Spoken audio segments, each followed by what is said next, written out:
Pete the Elder, welcome to the Kriegsspiel Umpiring Chat Show.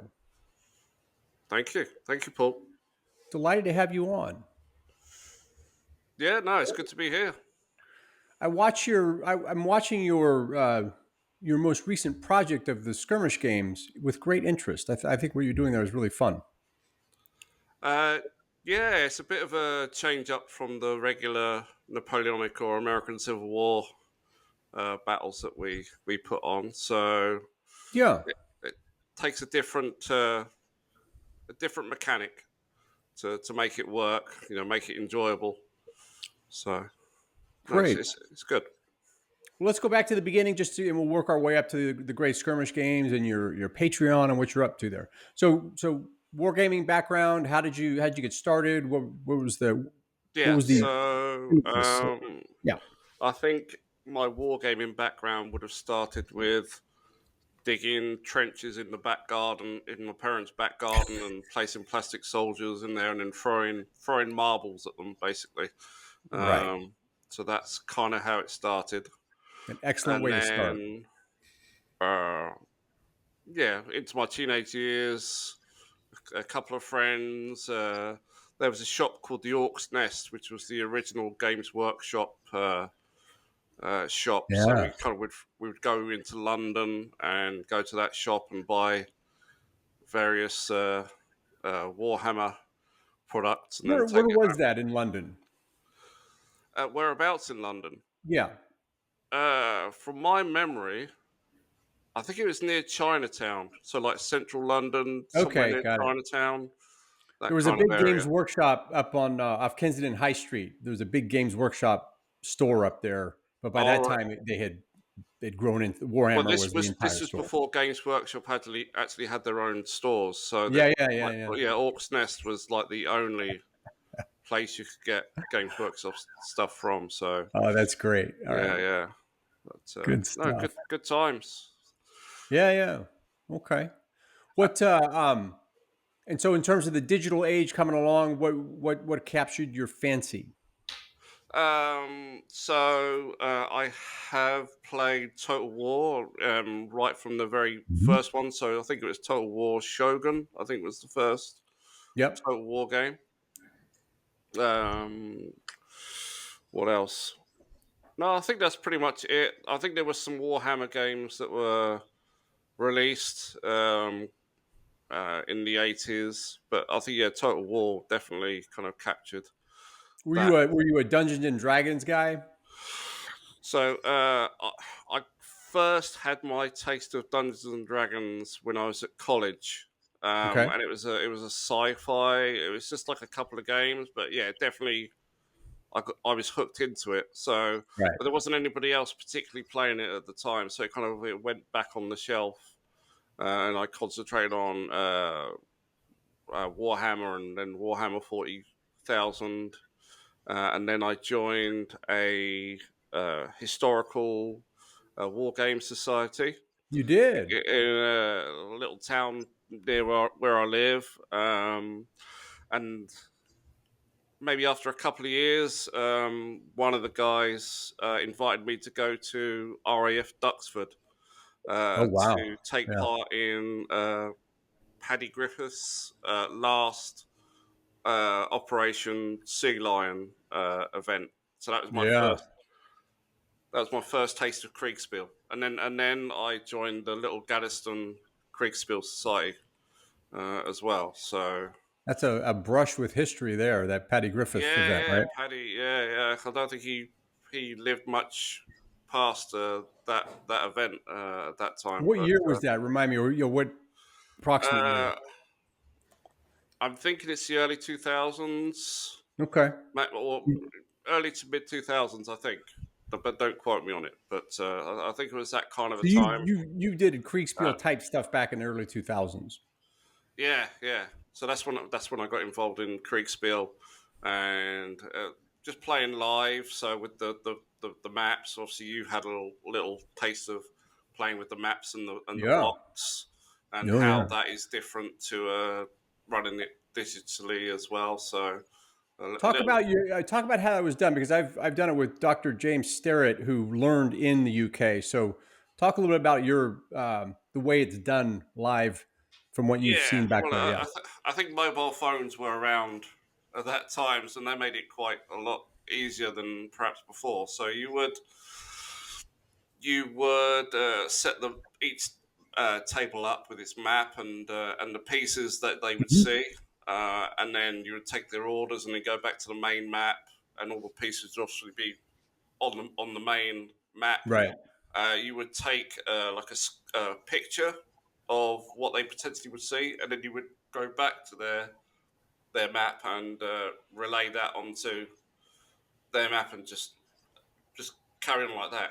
Basically, Yep. take their Yep. orders. Dispatches were put into a little bucket at the end of the hall, and Really. yeah, one guy would always bring his wife's cakes, and there'd be tea breaks and usual English Well, see, stuff. that's the way it should be done. And cricket would be being played on the lawn outside and all that I kind of love thing. it. I love it. Yeah. I recommended to James that we play a little cricket between live sessions, and he said he'd get back to me on that. Yeah, I He, wouldn't recommend it either. oh, okay. Really, All right. it's not, Well, it's not maybe my that's why. favourite sport, even though I am English. I I called it an innovation, but James didn't know what to make of it. He owes me a couple of answers on a couple of ideas. But anyway, that's it. So cricket on the I think lawn, I think Englishmen look at baseball in a similar kind of confused right? light. Right. Similar kind of way. The baseball or rounders being played on the lawn. Yeah, absolutely. So that period, did you split time between Kriegsspiel and other forms, or did you lean toward Kriegsspiel? What was your interest there Um, in that era? yeah, so we would play. It was the Napoleonic era there, predominantly. Other than that, I was playing a bit of World War Two. Marshall wouldn't be very happy, but I was playing with models. Yeah, So, uh, f- not Flames of War, but Bolt Action would be bolt of to action. interest. Yeah, there you go. Um, use the Games Workshop's rule set, which is called War Master. Yep, I have a copy of War Yeah, Master.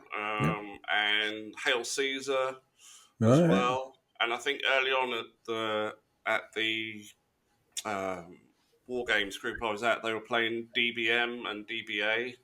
It's sort of these kind of older, uh, ancient systems. Right. Okay. So yeah, And when you played minis, did you use other people's or did you build your own no, collection? I had my own. So like Yeah, I your had, own. I've got a Union, and a Confederate army that I've brought Okay. over to Spain with me. I've got a Persian army for War Ah. Master, and I've got a Greek army for War Master as well. We play board games as well, so things like Zombicide we would Yep. play, and Core Space is another game that we would play, Okay. but not a great deal of us really Yeah. participating. Maybe like 4 to 6 people, so not a big group Yeah. at all. Not And which compared part to of the the IQ. UK do you call home? Which area? Sorry. Which area in the UK do you call home? Um, the place that I used to call home, I grew up around a place called Slough, which Yeah, is I know near, Slough. Yeah. Windsor, Maidenhead, Okay. this kind Yeah. of area. So outside West London. Okay. But I moved to Spain, so Andalusia. Well, there you Uh, go. yeah, five years ago. So Good for you. yeah, so Good for enjoying you. life here That's great. for sure. Good for you. So, so now it's mostly online, I imagine, or is there a little enthusiast Yeah, group in yeah. Andalusia, right? Yeah. I've got no inhibitions about telling people about my hobbies, uh, Yeah. as geeky as they are. So I do plan to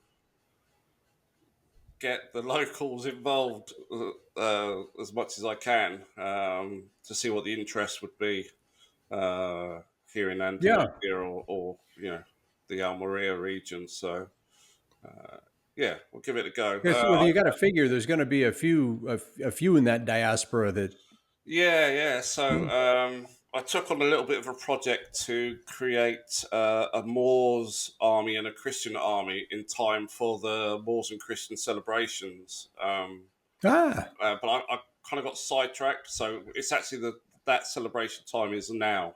So I've okay. actually pushed it back to next year. So hopefully I'll have all that done, and then I can present it to local councils or communities Yeah, and see what the interest could be.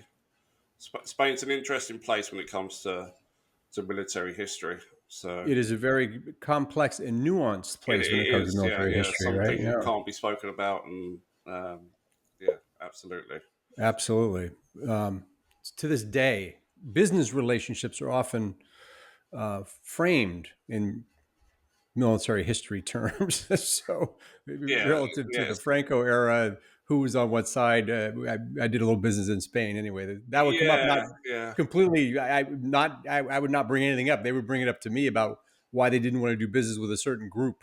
So I was like, oh, okay, that's complicated. Yeah, no, it's definitely You something. know, And I've been to the Spanish Foreign Legion Army barracks I saw your here as pictures. well. Yeah, So, yeah, yeah, and that, obviously they've got an interesting history when it comes to all of that kind of thing. So, yeah, yeah, yeah, yeah. but Yeah, I saw your. I saw some of those yeah, pictures you I'm still shared. going to try and develop that relationship for the purposes of Kriegsspiel as well. So we shall see. Watch this space. Hopefully, something will happen Yep. on that front. Well, this is your podcast, but I'll just throw in there. Before I got interested in the Molca stuff, I was actually going to do a complete series on the Latin American Wars of Independence Yeah, because I think that's a tremendously underexplored and frothy area of military history. But anyway, yeah. So there yeah, you I go. was looking into a much unknown war called the Rif War, which is especially essentially Morocco was a Spanish protectorate Yeah, yeah, after, yeah. and then after the First World War, things started to loosen up a little bit, and the tribes, the Rif mountain tribes, decided to rebel, and the Hmm. Spanish went in, and yeah, there's some interesting situations there. Yeah, Kind of toughened up the Spanish army a little bit there for what was to come, essentially. right, right, right. Complicated, Yeah, complicated. um, tippy toe around that subject. Yeah, right, right. Hey, let's get back to Kriegspiel. What, how'd you find the IKS, being an old hand at Kriegspiel yourself? How'd you find it? So how did I find it? Yeah, on Facebook, like most of the folks. Um, I was kind of there at its conception, essentially. Okay. Um, one of the guys who was at Little Gaddiston was in contact with Marshall, and interested in collaborating. It was all live games, Right. in person games, so we weren't too sure. Well, I think Marshall took some reference from the Little Gaddiston website as well.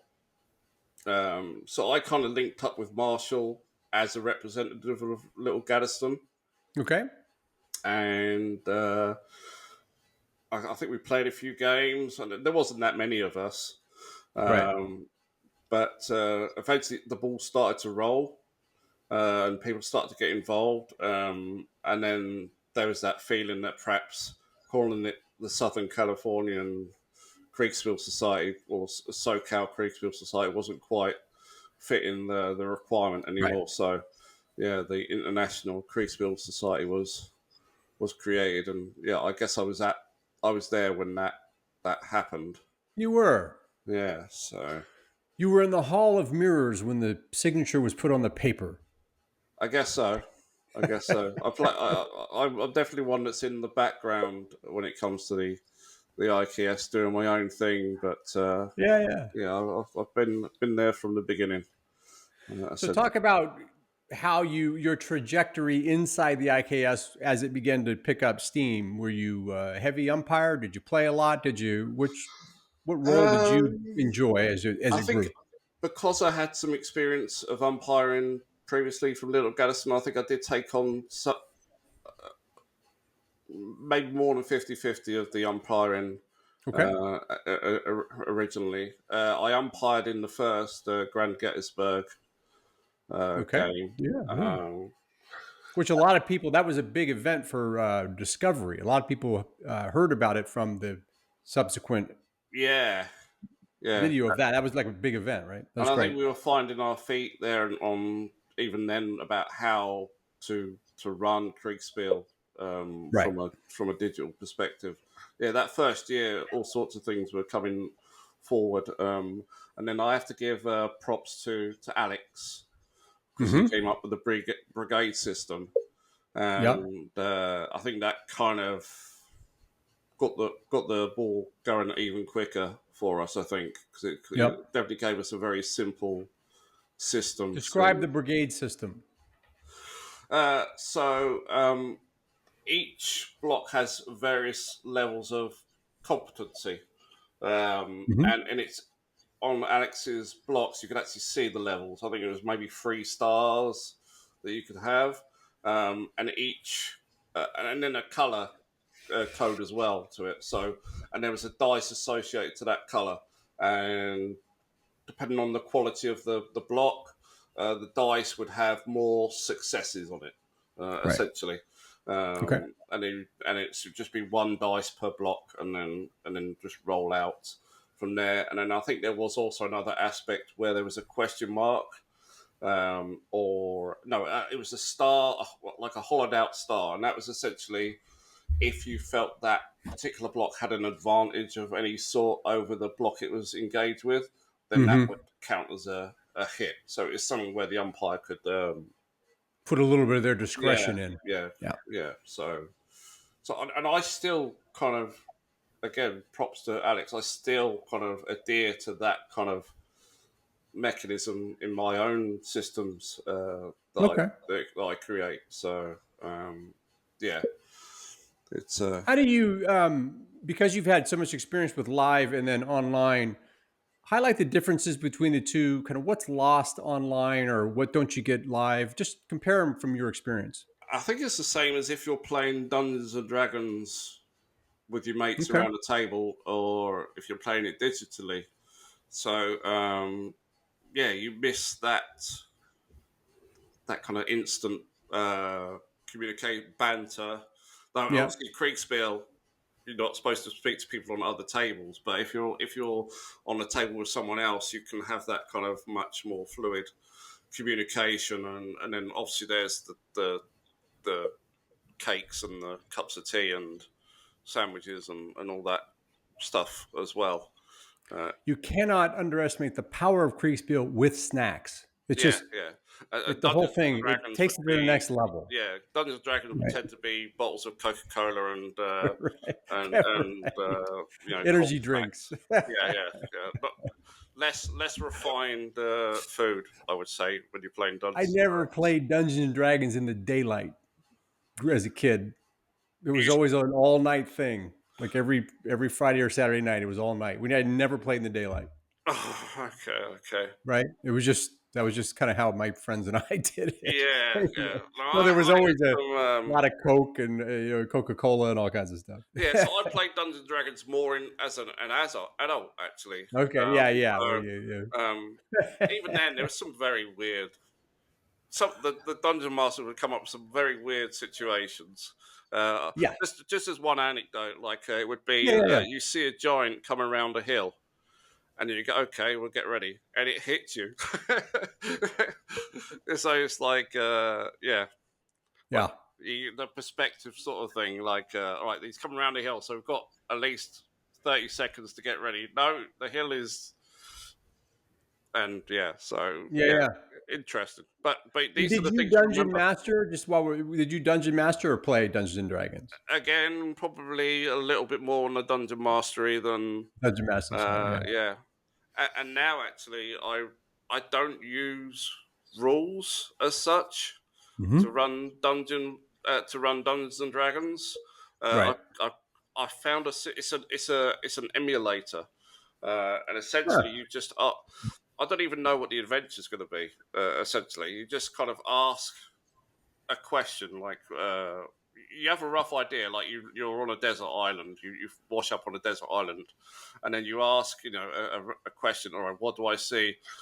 Do I see, foliage, or is the beach massive, or is there a town there? And then you say, well, the chances of that happening is this, and then you roll a dice, and you kind of make your way through. So I've run quite a few games like that, and that's a really interesting way of Yeah, doing it. So kind of an emergent game that even you are surprised by some of the yeah, twists yeah, and yeah. No, turns, right? it's just it just goes off in very interesting ways. I guess like Dungeons and Dragons does, but as even as a dungeon master, I'm interested to see which way it goes. So I'm super interested in this topic, and I'm glad that you mentioned that, because I think as dungeon masters, as kids, you learn this. You get a feel for balance in a scenario, right? So like feeling your way through it and saying, "Oh, this thing's going wrong. I need to re-steer it." That's definitely a skill in the Kriegsspiel scenario where you just feel that it's hard to describe, but like this is yeah, what there's this there's been team many needs a a little. time that I've turned a blade or misfired a musket Right, in the favour of one person or another. So just right. but Just to balance it, because yeah, it's yeah, really yeah, about yeah. It entertaining the is. group, right? Yeah. Yeah, I know that with some games, this is need to be like as accurate as possible. But at times, I feel I think there is a time and a place for very accurate game systems. But I think sometimes players uh, suffer for that accuracy. Right. Um, so I try to almost make it more like a game than a historical event, whilst trying to contain as much history and historical relevance to it, as in the weapons and the armor and how fast they can move and Yeah. So morale. let's push on that a little bit, because I think it's a great. It's. I'd love to get your perspective. When you think about the historical flavor in a scenario, what is sacrosanct to you? Like, what you won't you violate in a scenario, versus in the spirit of making it a little more balanced and the people having a good time? Like, what is the thing that you will not give up on for historical I accuracy, think for lack of a maybe better the term? like the core troop types and how they Hmm. act, Okay. uh, and like the strategies of the day to a certain degree. Yeah. Yeah. So Yeah. I wouldn't have I don't know, Vikings forming a square Right. or something like that, or massed archers from Irish kerns, or Right. something like that. So Right. so yeah, staying as true as I can to the basic premises of a Hmm. troop type, and the kind of the historical tactics that they would have implemented would be the thing Yeah. Right. I would Got stick it. to. Understand. So when it comes to umpiring in general, researching rules, just implementing games, what kind of lights you up? What's your favorite part of the whole process? Um, I think it's knowing that you've created something that hopefully every single participant's going to be involved in some kind of combat. Um, so Hmm. so my credo is kind of there must be some kind of action within 3 to 4 turns, and then I try to make a scenario where best will in the world that those participants kind of are within that kind of boundaries of 3 to 4 turns. Obviously, Yeah. players do what players do and go off in different directions, or stay on a hill and that kind of thing. There's not too much you can do about that, other than maybe given a scenario that compels them to come towards each other. But Hmm. yeah, that's what I would say. And I like constructing a game that looks like everyone's going to get some action. Yeah. Right. And that's something that you can design for sure, right? So you Yeah, can yeah. you can eliminate preamble by getting things going. What are some techniques you use to get the action going? It's the story, basically. Hmm. And then possibly some overextended screenshots. If I need to give Hmm. someone an extra grid just so they can see something, or at least give them a perception of something being there, even if it's Yeah. outside the screenshot, just to kind of draw people in. Because sometimes, even if people aren't actually seeing the enemy, as long as they're getting some information about what's happening around them, whether it's from another player on their side or as a dispatch or something that I can kind of hint to them. Because I don't think there's anything worse than just marching and not hearing anything at all about what's happening on the Right. battlefield. I know that actually happens historically. Right. For I think for the majority of players, that they kind of participate because they want to have some kind of action to play. So that would be. So do you? How do you? Do you? How do you handle that difference? Because if you put one commander in every unit, by definition, some units are going to be in reserve or whatever. How do you make sure that the players are all in the action? Do you? Sometimes I use NPCs. Okay. So just like add in another character in to join them and maybe suggest some things or just try and keep people in the loop. Like it's okay to keep them out of the loop for like 2 or 3 turns, but at some Right. point they've got to have some kind of information coming into them to make them feel kind of re-engaged with it. So like an NPC or just a villager that's come from one of the towns closest to the enemy and he just passes Yep. by and tells you something just to kind of keep everyone in the loop. And then they can obviously they can then dispatch to their commander or another player, and it keeps them all connected like that. So How do you generate a lot of events? So what brought this question to mind is this idea of an NPC that's going to go to player number 4 because player number 4 is a little bit out of the action. You want to create something for him, yeah, but when you add that across the whole system, there's a lot of events you have to generate in your brain. Have yeah, a yeah. villager here, a mayor there. What tricks do you use to kind of generate events? Well, I use my Dungeons and Dragons experience Okay. and also the kind of the random rule set. It's basically got a chart of two lists of 100 words. You roll on this chart and then you roll on the other chart, and it gives you these two words, and you can kind of conjure up something from it. So then I thread That's that cool. in, and Right. also you can just get if I'm running like a Viking Age thing at the moment, Right. and I have a decent amount of knowledge about that kind of period, Right. so I can just drop in like conversations on the march with an English thane, just asking, how much money am I going to get from this because the Vikings took a lot of my stuff, and then it's quite an easy conversation to have, really. And I don't do that for all the characters. I just kind of Right. just like The two-word trigger is an interesting idea, right? To get the juices flowing and to unlock something. yeah. Are you a long report writer or short? I'm sorry, I haven't played any of your games. Do you prefer a long or a short report? I'm a short, definitely short.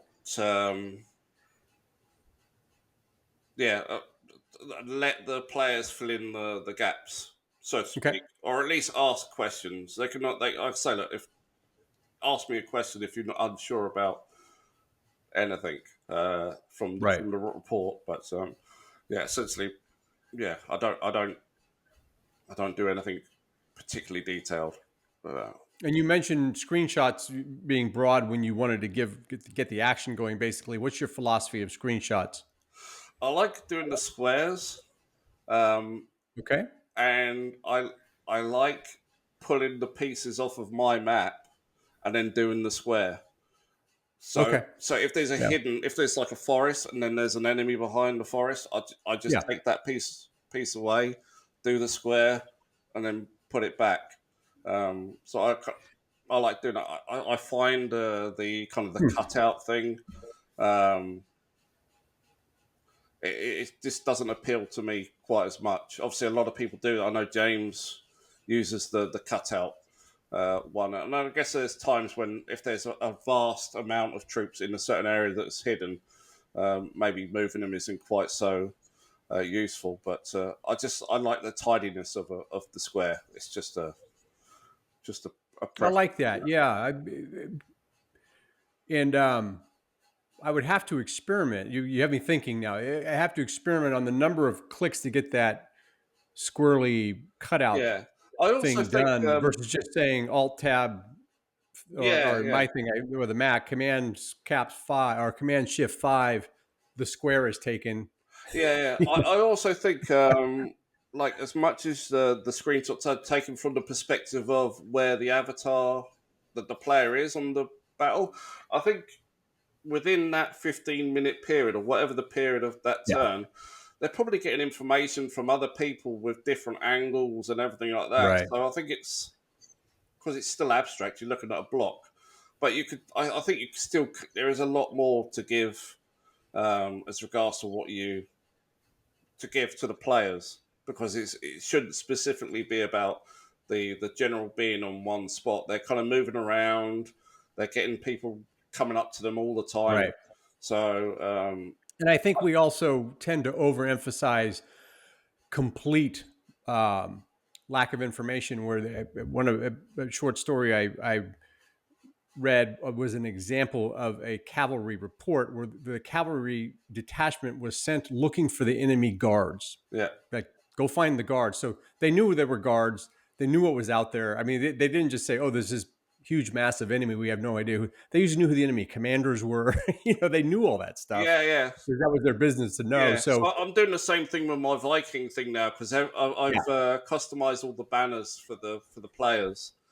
right. Not to any fantastic amount, but whenever they see the banner, that I then tell them whose banner it is, so they essentially know who the Right. player is that they're potentially Right. coming up against. Especially in that age, right? That was the Yeah, identification absolutely. So I think was that part adds of their. a nice little touch to it. And do you use Tabletop Simulator for your base? Yes, yes. Okay, just making sure. So you'll move tokens out of the square, copy the in a Yeah, screen in the square, and it then move doesn't them back in. happen that often, to be honest. But I do that. Yeah. So The thing is, if you highlight a group of units that are in the square that you want to be seeing, you move that group together. Moving them back is not that hard. no, that's exactly. And then it Like kind of you're not gives some kind fiddling of with a lot of stuff. Yeah. yeah. You still not 100% sure if there's like a forest, even though you're Yeah. seeing the forest. With the way that I do things, you can't be sure there's absolutely nothing in there. So, Right. which I guess is the same with the cutout thing. But again, I just find the square to be a simpler and more aesthetically pleasing way of showing the players what's happening. You've inspired me today. That's good. I'm gonna look at that. What I like about this chat show and these discussions is that by comparing notes, we automatically offer another perspective that challenges our own assumptions. So you just Yeah, assume the cutout's the way to do it, but then you stop and say, well, no, a square is also works. yeah. Not that you're ever going to do the skirmish type of games, but they're like 15 seconds or sometimes 10 seconds per turn. Mm-hmm. And it's an interesting one because even though it's an even shorter amount of time, you have to potentially show screenshots in the 5 second and the 10 second phase. So, especially if a troop like a guy is moving with 3 or 4 mercenaries through a ruined area, Right. it's kind of an interesting one how you go about it because you want to make sure that they kind of see like down a corner. They the first 5 seconds Yeah. Right. go past. You want to show them a screenshot of that. That does kind of overcomplicate or at least add to the workload of an umpire to kind of then be able to show every element of that.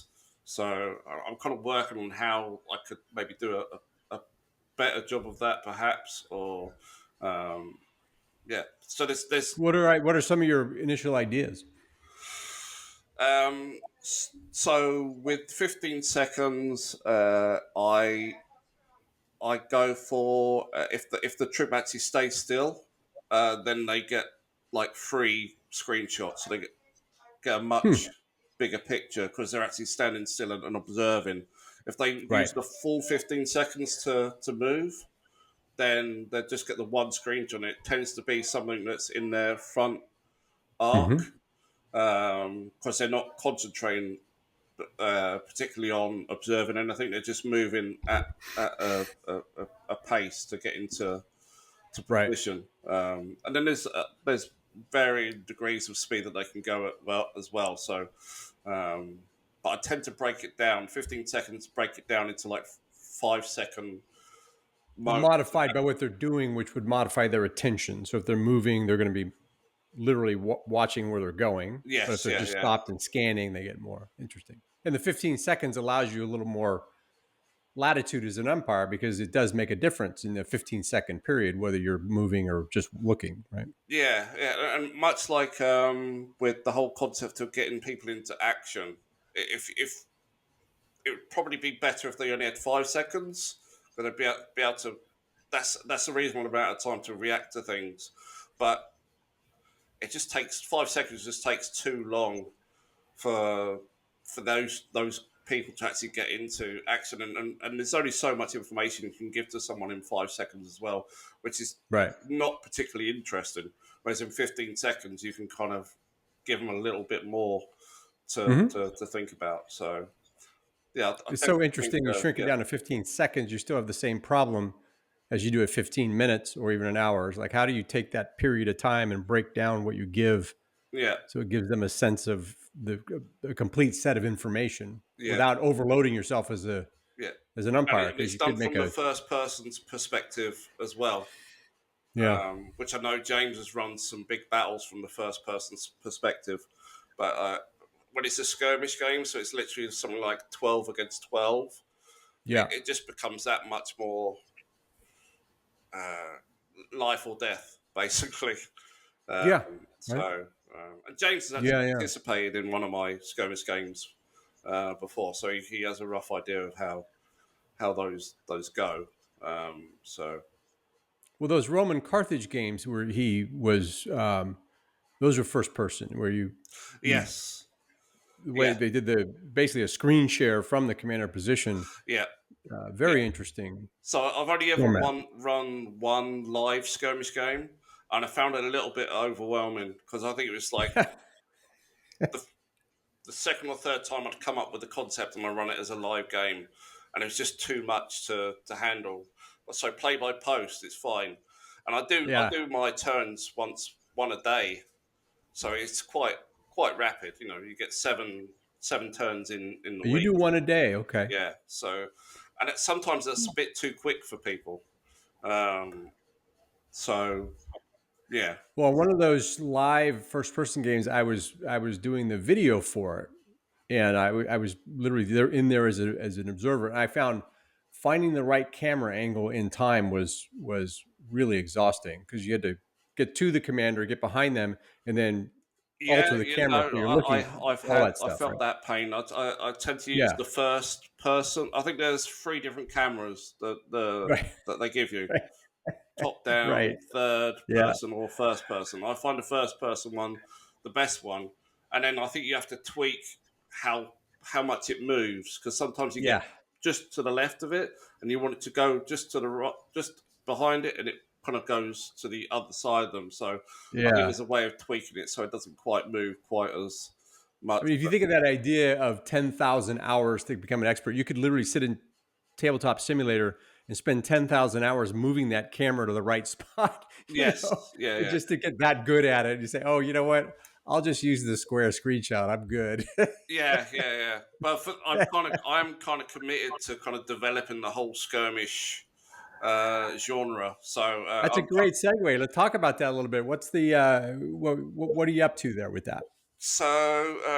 obviously I've got my own Patreon. Yeah. Yeah. I'm trying to give that a go, trying to be a professional Kriegspieler, and I guess I kind of Yeah. am at the moment. Uh, Good. um, so that's good. but I want to develop a campaign system so that people can drop in. I was using the whole like the Warhammer kind of idea of Yep.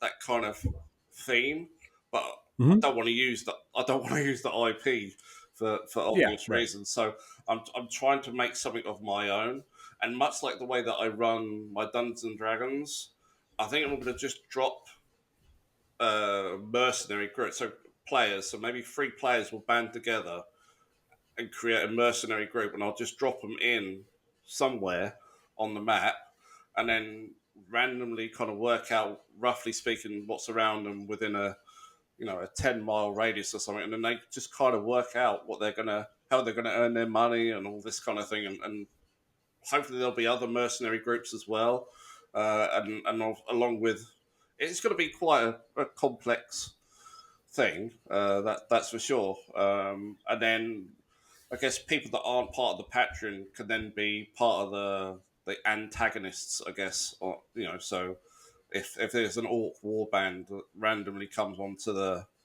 into their Yeah. vicinity, then I get non-Patreon people to kind of play those parts, and we run a skirmish game That's neat. Okay, I from get it. there. What's the fun, in your opinion? What's the fun of a skirmish game?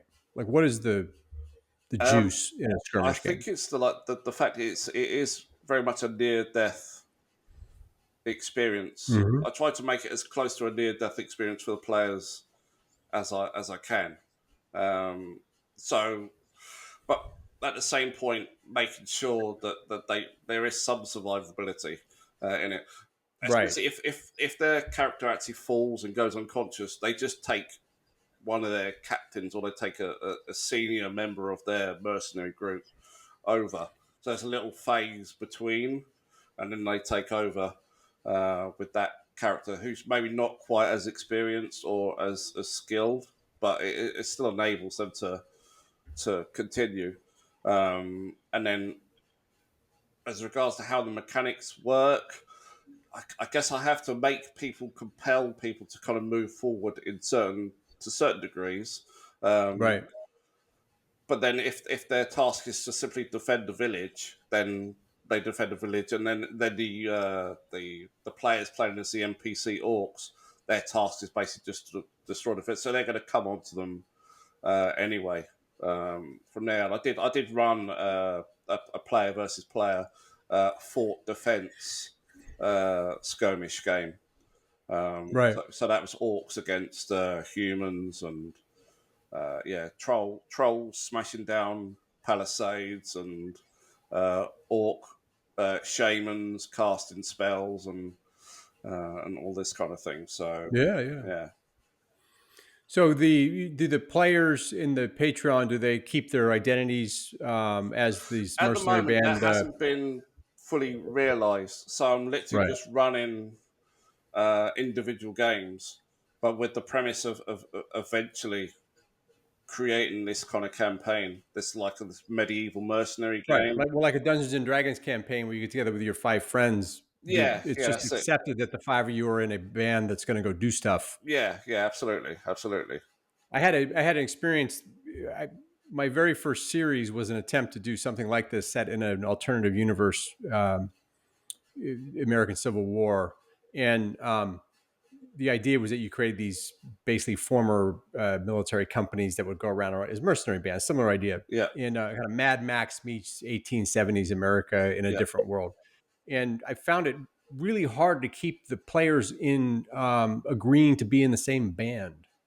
They wanted to go off and run off and Well, do yeah, I haven't separate quite things. And I got was to like, I that. can't run 7 games. This is, you all have to agree to be.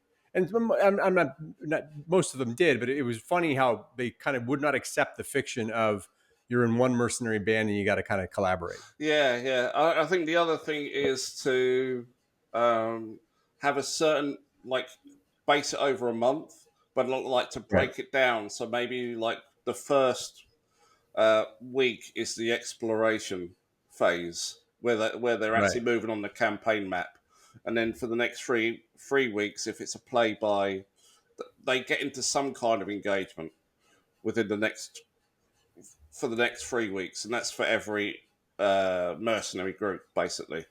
So I wouldn't, obviously, with myself running it, I would be able to maybe run 3 or 4 mercenary groups Yeah. within the campaign map. So that's 3 players times by 4, and then the opposing kind of non-patron players playing as the Orc War Band or another rival mercenary group that just happens to be. So what do you think would the consistent players be questing for using the Dungeons and Dragons language? Like what would because in Dungeons and Dragons you're about levels and Yeah, goals, so right? I used to play Mount and Blade, which was Okay. like a mercenary move across maps, uh, do jobs for nobles, and then eventually rise to the position of nobility and this Uh-huh. kind of thing. And also, I used to play a game called Battle Brothers, which was another kind of mercenary, like a gritty mercenary kind of game where there was never. I think there was a concept of becoming a noble in that, but again, you were literally just trying to survive. I said you were just about getting enough resources to keep everyone fed and keep the weapons sharp, and get to the next town to kind of do the next mission. So somewhere in that, whether it kind of give the players a chance to become part of the nobility, and maybe that then goes into like a grander armies kind of situation where you're Right. actually commanding 1,000 men rather than you know 20. Your skirmish Yeah, like band. a skirmish band. So So talk through your skirmish rules. You mentioned a little bit earlier about the way you approach it. Just give us a summary again of how you handle your skirmish combat, for I example. think with regards to like medieval period, armor takes more of a factor, is more of a factor Hmm. than it is in Napoleonic and obviously American Civil War. So I've created some dice that take that into consideration, and also Hmm. the weapons as well. So and the relative strength. Obviously, when you're talking just humans, you could just class it as a regular a static strength. But when you're talking about orcs and dwarfs, then they can have different strengths and Right. weaknesses and this kind of thing. So I create some dice that kind of can break through. That if a particular weapon or a particular race can kind of break through the armor or the symbols that are on the shields. Um, so that kind of thing. There's a Okay. little bit more to it on that because, like, yeah, weapons and armor play a much more pivotal role when it comes to Viking Age and Yeah. Yeah. pre gunpowder. So your universe is kind of Tolkien derivative. It's got elves and dwarves and things. Uh, A yeah, more the Warhammer. I always like little the more of the Warhammer. more like Okay. the gritty kind of Okay. dark kind of dark fantasy. I think it would be Okay. that kind of environment. And your player base, do you cultivate the same players continuously, or I mean, you got the Patreon, of course, but the um, how does that I work? have I see you're on the so IKS yeah. So the publishing there, patron is still emerging. right? And I do have my server, and there are, I think there's about 30 or 40 people on my server, Okay. and yeah, most of them have participated in 2 or 3 of the events that I've put on, and then every time that I cast another event, I probably get another 3 or 4 new people joining the server. Okay. Not for the sake of joining the server, but to participate. They have to join the server to participate Yeah. in the game. And then the ratio between them and who actually joins Patreon, um, I think I'm on about 10% from that, and then 10% and then more than 10% from just people that are interested in what I'm doing, and then just join in Yeah. from there. And So what is just high level? What's your thoughts about Patreon? How like getting value? How does that work from your perspective? um, I think there's more work that goes into it than Mm-hmm. than the money you get. Uh, from Yeah. it, I would say. Um, and maybe there's different ways of doing it. So I'm trying to work out how I can change that dynamic. Right. But I think for now, I need to put the work in to build the product.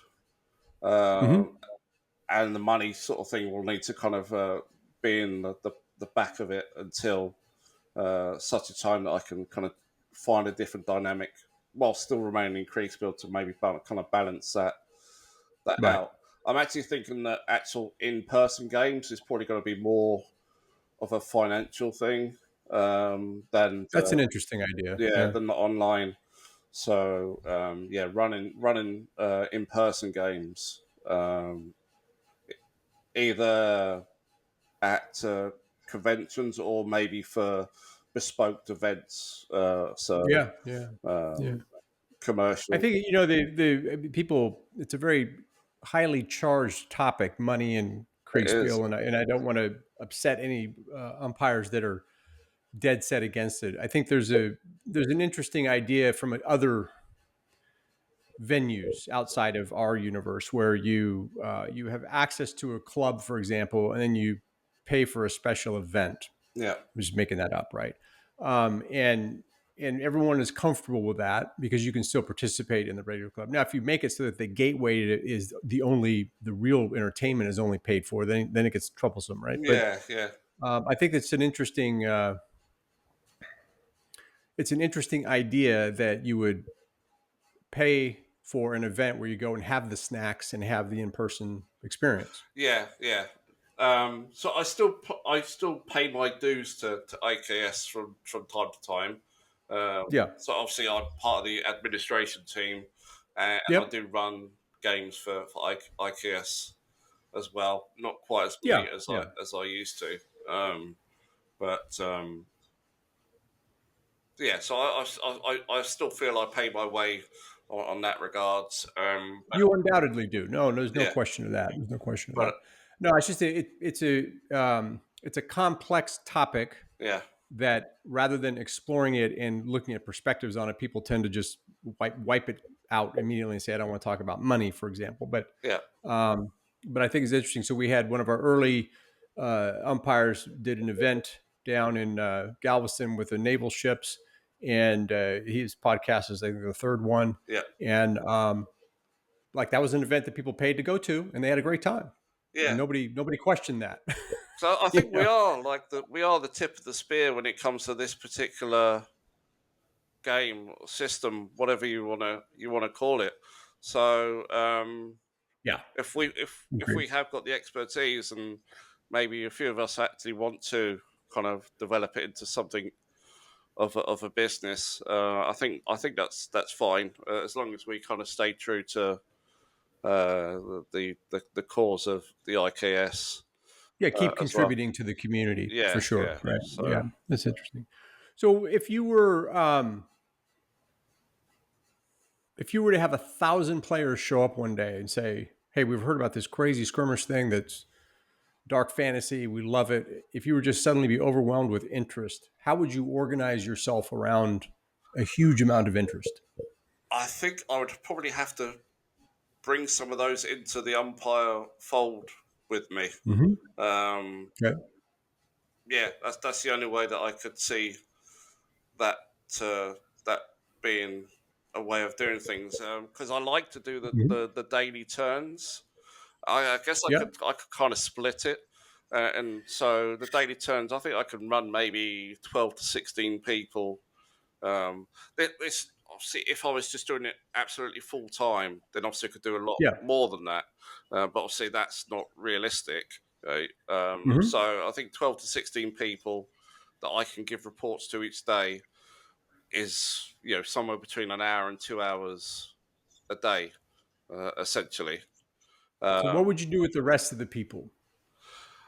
for what I do with the rest of the people, well, Yeah. that's the thing. I would have to um, bring people on board. I'd have to kind of speed up people and maybe be Scale like it an out a little bit. overarching umpire to look over their games. I'd have to probably maybe even step away from actually running the games myself and just like drop in and make sure everyone's Okay. get everyone up So on you've the almost system. a systematic approach. I asked the question, not, I think we automatically limit ourselves to, hey, I'm an umpire in the IKS and I get 10 people come into my game and I run a game. It's cool. Yeah, Then I run yeah. another one, another one. That's From a totally fine. financial point of view, it'd definitely be a Yeah. very interesting opportunity if people were willing to pay me $1 or $5 a month, There you and go. there was 1,000 of them. So You could have a little more paella down I there. would, yeah, absolutely, absolutely. No, it's, it's, I just thought of this question spontaneously. Like, what if you had success? Well, how would you organize it? Some people, like James, is our. I have not made fun of James enough tonight, and I feel like I haven't teased him enough. But he's just become really skilled at training umpires to scale himself. So he runs systems of umpires now. You could like Yeah, his newcomer work is arguably his best work because he literally has created a system of umpires. And so it's amazing how his leadership on that system of umpires has scaled umpire and player training. And so that's his response to overwhelming demand. Some yeah, no, people he's would, doing fantastic. He's yeah, definitely the yeah, shining light of that kind of. Well, I think he's the shining light of IKS, but even more specifically on what he's doing right now, yeah, as regards to developing a product where he actually makes some money and also been able to kind of fast track people from a new player situation into umpiring. I mean, if you wanted to yeah. kind of Did wrap you know there's a Knight of James, a Knights of James? It's like a club. I'd never heard of it before. And I sent him a note and I haven't gotten a response back. Let me check my email real quick. No, he hasn't responded back yet. So there's a Knights of James. I didn't even know that. So, but I'm I sure think I'll get it's my all invite power any to day him. now. Yeah, no, I think it's all power to him. I think, yeah, I would gladly hang on to his coattails on as regards to a business model when it comes Yeah, to I would too, but I Greenfield. can't reach his coattails. They're too high. The guy's huge. Well, Anyway, yeah, he's probably still. Yeah. I'm what am I 6'1", but yeah, he's probably oh, you're still. 6'1". I am as well, Yeah, but he still towers above you and I, my friend. is it? He's a large man. Okay, fair enough. Fair enough. But so what advice would you give a new umpire? You've been around you've been around Kriegsspiel since 2000. You were here the early IKS, and Yeah. you're now developing new ideas. What advice would you give someone fresh to it? Um, make. I would say if you're going to make something,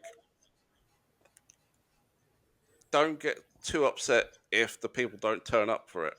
Just think, okay, I've made it. And again, this is like Dungeons and Dragons as well. You can put a lot of effort into making something, and then people don't turn up, and it can. And I have in the past got very frustrated by it.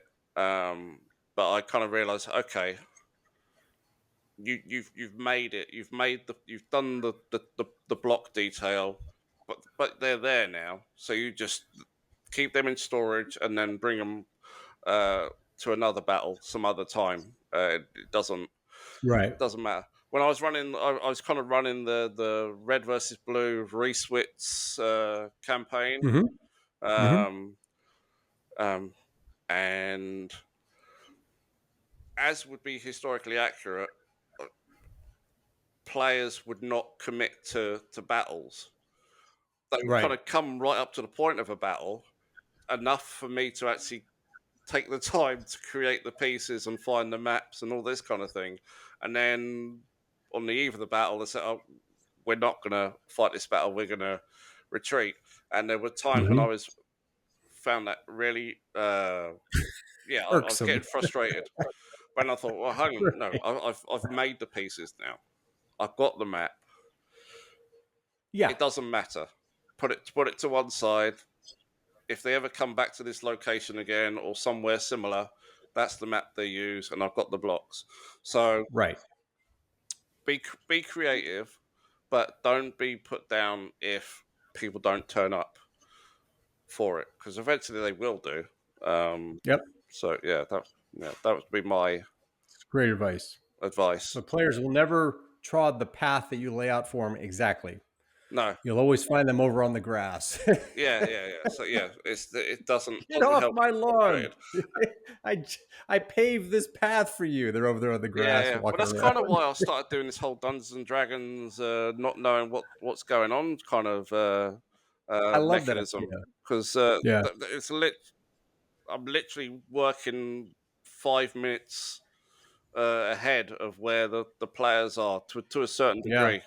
I've yeah, kind of got a rough idea what's going to happen in the next 5 minutes, and then kind of develop it from there. So yeah, yeah. that's kind of where I am I on love it. that kind of thing. I think that's great. Oh goodness. All right. Well, Pete, thanks so much for coming on and joining us on the chat show. It's terrific talking to you. Yeah, I didn't think I was going to have that much to talk about, but Well, you look at that, an hour in, and we're probably go for another bit. But I yeah, appreciate it, and I think everyone's going to enjoy hearing about the project you're working no, I on. hope so. Thanks so much. Thanks for the invite.